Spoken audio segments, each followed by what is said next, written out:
এগুলো আমার বাচ্চার অবশিষ্ট খাবার, যদিও ফেলে দেওয়ার কথা, কিন্তু আমি ফেলে দেব না। বিন্দু বিন্দু থেকেই নাকি সিন্ধুর সৃষ্টি হয়, আর আমি একটু একটু করে খাবার জমাই। এই যে এইগুলো আমার সকালের খাবার, দুপুরের খাবার, সব থেকে আমি একটুখানি কম খেয়ে এগুলো আমি জমিয়ে রেখেছি। অনেকেই আমার বাসায় আছে যারা কুকুর বিড়ালকে খাবার দেওয়া পছন্দ করে না, সেই জন্য আমি আমার ভাগ থেকে খাবারটা তুলে রাখি সব সময়। এগুলোকে আমি এখন ওদেরকে দিয়ে দেব। বৃষ্টি নেমেছে, সারাদিন ওরা হয়তো খেতে পায়নি, তাই আমারও ভালো লাগছিল না। আমি আমার নিজের খাবারটা শেষ করে ওদের জন্য খাবার নিয়ে এসেছি। আমি ওষুধ খেতেও ভুলে গেছি। দুপুরে খাওয়ার পরে যে ওষুধটা খাই, ওটাও খাওয়ার আগে আমি ওদেরকে খাবারটা দিয়ে আসবো। কি জানি ওরা বৃষ্টির মধ্যে কোথায় না খেয়ে বসে আছে। যদি বৃষ্টি না হতো ওরা এই রাস্তাতেই কোথাও থাকতো।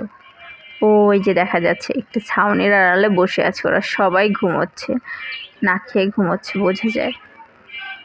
এখনও বৃষ্টি পড়ছে অঝরে। আশেপাশে মানুষ ছাতা নিয়ে বেরোলেও আমি ছাতা ছাড়া বেরিয়েছিলাম শুধু ওদের একটু খাবার দেবো বলে। আমার মোবাইলটাও ভিজে গিয়েছে।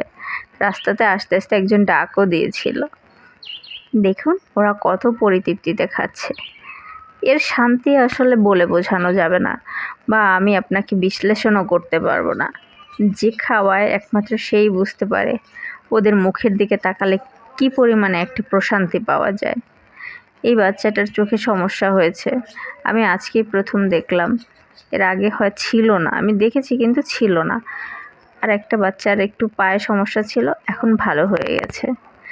আমি ওদের জন্য প্রতিনিয়ত এমন হয়েছে যে ওরা আমাকে যদি ঘুমেও